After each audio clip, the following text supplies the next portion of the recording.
वहीं इधर रागनी की गाड़ी में से लकी की खुशबू जाने का नाम ही नहीं ले रही थी। जब रागनी ने गाड़ी को सिग्नल पर रोका और अपने बगल वाली सीट पर देखा तो पाया कि लकी का रुमाल वहीं गिर गया था। ये वही रुमाल था जिससे उसने रागनी की शर्ट पर लगा खून साफ किया था। ओहो, सर तो इसे यहीं भूल गए। अब रागनी ने सोचा कि वो अभी हॉस्पिटल से ज्यादा दूर नहीं आई थी, इसलिए उसे फिर से गाड़ी घुमाकर लकी को ये रुमाल देने के लिए जाना चाहिए था। उधर जब अमित ने देखा कि लकी के माथे से पसीना गिरने को था तो वो समझ गया कि लकी घबरा गया था और उसके पास इन लोगों को देने के लिए कोई जवाब नहीं था। इससे पहले कि वो आगे कुछ कह पाता, अमित बीच में ही कूदा और बोला, अरे देखो, लकी तो अपना असली हीरो है। भाई को पता है कि सब लोगों को भूख लगी होगी। सब लोग इधर सुबह से कोयल का ध्यान रखने में लगे हुए होंगे, इसलिए वो ना सिर्फ कोयल के लिए बल्कि हम सब के लिए खाना पैक करवा के लाया है। क्या बात है मेरी जान जियो। अरे पर जब तुम इस डब्बे को लेकर अंदर आ रहे थे तो तुम्हें किसी ने देखा तो नहीं ना?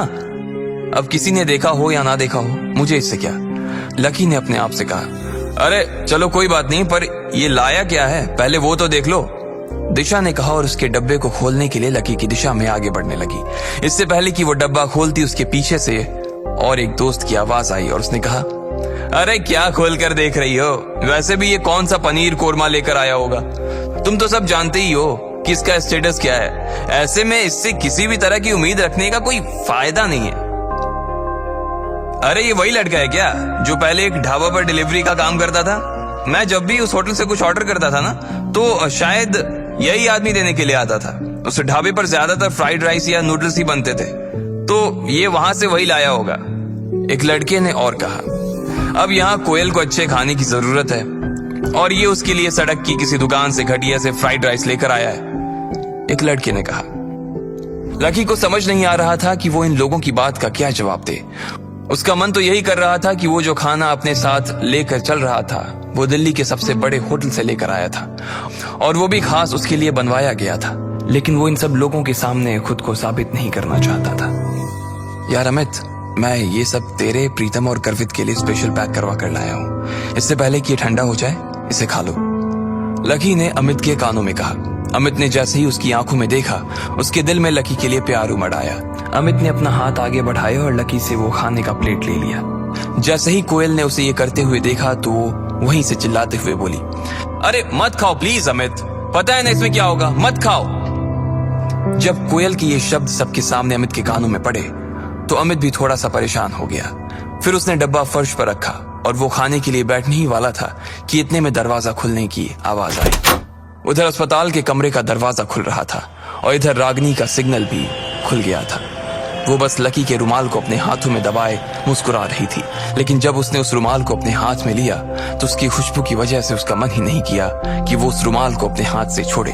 जब रागनी की गाड़ी सिग्नल तक पहुंच चुकी थी और वो हॉस्पिटल के लिए यू टर्न लेने ही वाली थी कि तभी ठीक उसने रुमाल को अपनी ब्लेजर की जेब में डाला और यू टर्न लेने के बजाय गाड़ी को सीधा आगे बढ़ा दिया। जब देना ही है तो आराम से धोकर ही दे दूंगी, वैसे भी इतना बड़ा आदमी एक रुमाल के लिए थोड़ी परेशान होगा, रागनी ने अपने आप से कहा और मुस्कुराने लगी। इधर जब हॉस्पिटल में कोयल के कमरे का दरवाजा खुला तो लकी ने देखा कि सामने प्रशांत खड़ा था। कोयल, आई एम सो सॉरी, गलती मेरी थी। अब तुम कैसा महसूस कर रही हो? तुम्हें चोट ज्यादा तो नहीं लगी? प्रशांत ने पूछा। उसके हाथ पर भी एक दो बैंडेज लगी हुई थी। अरे नहीं नहीं, ऐसी कोई बात नहीं है, बस थोड़ी सी चोट है और हल्का सा फ्रैक्चर हुआ है, इससे ज्यादा और कुछ नहीं है। डॉक्टर कह रहे थे 2 दिन ऑब्जर्वेशन में रखने के बाद वो मुझे छुट्टी दे देंगे। तुम बताओ, तुम कैसे हो? इससे पहले कि ये दोनों प्रेम कबूतर आगे कुछ कह पाते, अचानक पीछे से एक औरत की आवाज आई। अरे कोयल बेटी, क्या हो गया? कहाँ गिर गई? कैसे गिर गई? कितनी लग गई? कहाँ लग गई? किस गधे ने मेरी बच्ची को बारिश में गिरा दिया? अरे अरे आंटी, आपको कैसे खबर लगी?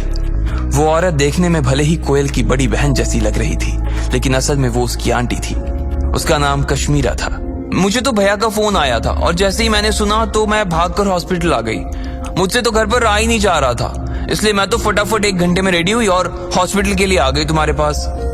अरे अरे आंटी, ऐसी चिंता करने की कोई बात नहीं है। डॉक्टर ने बोला है कि ज्यादा कोई प्रॉब्लम नहीं है और इसलिए जल्दी छुट्टी हो जाएगी। कश्मीरा ने जैसे ही कोयल के मुंह से उसके हाल सुने तो वो भी थोड़ा शांत हो गई थी।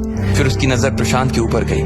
उसने देखा कि उस लंबे से लड़के के हाथ पर बैंडेज लगी हुई थी और वो उसे देखते ही बोली, तो आप ही है वो महान आत्मा जो कोयल को भरी बारिश में बाइक पर सैर करवाने के लिए ले गया था?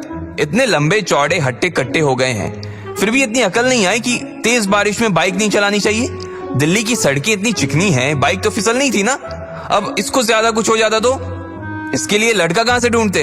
अरे नहीं, इसकी गलती नहीं है, उल्टा इसने तो हमारे परिवार की हेल्प की है। इसके पापा नहीं होते ना तो आज हम बहुत बड़ी प्रॉब्लम में फंस जाते। क्या इसने हमारी हेल्प की थी? आंटी, प्रशांत की कंपनी छोटी कंपनी नहीं है और इसके पापा तो कल चेतन मित्तल के साथ खाना भी खाकर आए थे। वो दोनों बहुत अच्छे दोस्त हैं। पागल लड़की, चीजें जितनी आसान दिखती है ना उतनी होती नहीं। तुझे पता है हुई चेतन मित्तल खाना खिलाने से मान जाने वालों में से नहीं है वो। अच्छा, तो आपको ऐसा लग रहा है कि मेरे पापा ने कोयल की हेल्प नहीं की? नहीं नहीं, ऐसा नहीं है, बल्कि मैं श्योर हूं कि तुम्हारे पापा ने इस मैटर में हमारी कोई मदद नहीं की होगी। कश्मीरा ने कहा, ठीक है, मैं अभी पापा को फोन करता हूं। इतना कहते ही प्रशांत ने अपनी जेब से फोन निकाला और अपने पिता का नंबर डायल किया। लकी उसे देख रहा था और वो वहां से निकलने के बारे में सोच रहा था। अब आगे क्या होने वाला था? क्या प्रशांत के पिता फोन उठाते? क्या कोयल को लकी की असलियत का पता चल जाता? अगर चल जाता तो लकी फिर आगे क्या करता? इन सभी सवालों के जवाब जानने के लिए नीचे दिए गए लिंक पर क्लिक करके इंस्टॉल कीजिए पॉकेट FM और फ्री में सुनिए दुनिया भर में हंगामा मचाने वाली ये जबरदस्त कहानी इंस्टा मिलियनेयर।